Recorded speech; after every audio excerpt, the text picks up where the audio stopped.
पुस्तकों में हम जो कुछ पढ़ते हैं अक्सर उसी को सत्य मानने लगते हैं। ये साधारण मानव स्वभाव है।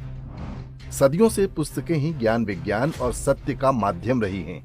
लेकिन अब्राहमिक मजहबों और वामपंथ ने पुस्तकों का जैसा दुरुपयोग किया वो अभूतपूर्व था।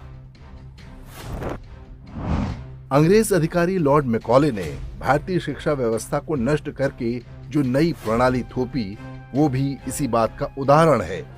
उसके पास सूचनाओं को गढ़ने और उनको प्रचारित प्रसारित करने के समस्त माध्यम थे। पूर्ण एकाधिकार था। तभी मैकॉले की हिम्मत हुई कि वो कह सका इस शिक्षा से भारत में एलियंस और मूर्ख पिछलग्गू पैदा किए जाएंगे।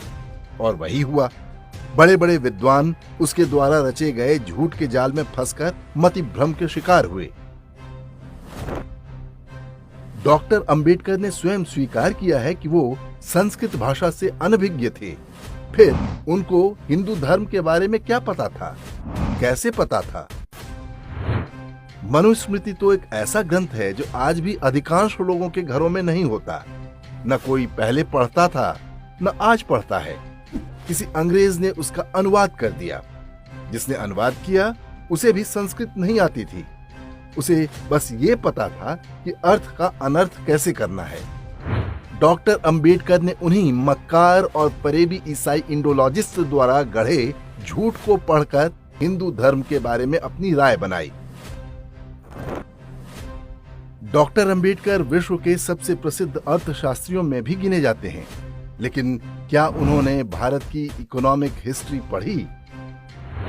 रोमेश दत्त की पुस्तक इकोनॉमिक हिस्ट्री ऑफ इंडिया वर्ष 1902 में ब्रिटेन में छपी थी। अर्थशास्त्र का छात्र होने के नाते उनका सहज झुकाव होना चाहिए था इस ग्रंथ की ओर।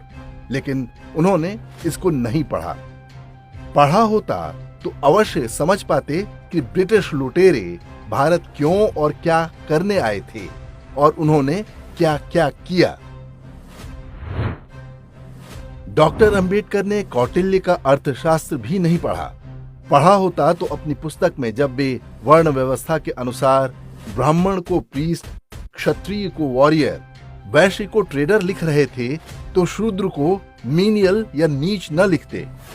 अंबेडकर अपने लेखन में बहुत हद तक वस्तुनिष्ठ रहे हैं। लेकिन भारत और हिंदू धर्म के बारे में उन्होंने जिस लिटरेचर की रचना की है उसका आधार अंग्रेजों द्वारा रचा और प्रसारित किए गए झूठ का भंडार था। इन्हें हम फेक न्यूज या हेट स्पीच भी मान सकते हैं। एक प्रकार से डॉक्टर अंबेडकर को उसका विक्टिम भी माना जा सकता है। अनुवाद के नाम पर इन हिंदू विरोधी साहित्य की रचना एशियाटिक सोसाइटी के संस्थापक विलियम जोन्स ने वर्ष 1785 में शुरू की थी। उसको कलकत्ते से छपवाकर यूरोप भेजता था, जहां अनेकों ईसाई मिशनरी अपने हिसाब से नमक मिर्च लगाकर उसे नया कलेवर देते थे। फिर वहां के विश्वविद्यालयों में इसे फिलोलॉजी और इंडोलॉजी के नाम पर पढ़ाया जाता था। इस तरह से हिंदू धर्म ग्रंथों के हास्यास्पद अनुवादों को बड़ी सफाई से एकेडमिक अध्ययन की वस्तु बना दिया गया। और उसके बाद तो दुष्प्रचार और अफवाह उड़ाने की ढेरों फैक्ट्रियां चल पड़ी। दूसरा सबसे बड़ा अफवाहबाज मैक्स मूलर था। वही मैक्स मूलर जिसने आर्यों के आक्रमण की थ्योरी गढ़ी थी। मैक्स मूलर ने भारतीय संस्कृति को जितनी क्षति पहुंचाई उतनी संभवतः मुगल आक्रमणकारियों ने भी नहीं पहुंचाई हो। मैक्स मूलर के नाम पर भी देश की राजधानी में एक सड़क है। यूरोप में कुकुरमुत्ते की तरह सैकड़ों इंडोलॉजिस्ट या भारतविद पैदा हुए। उनकी लिखी पुस्तकें भारत के स्कॉलर्स भी पढ़ते थे। जिनको अंग्रेजी आती थी वे झूठ का ये ओरिजिनल पुलिंदा पढ़कर अपने ही देश के बारे में राय बनाते थे।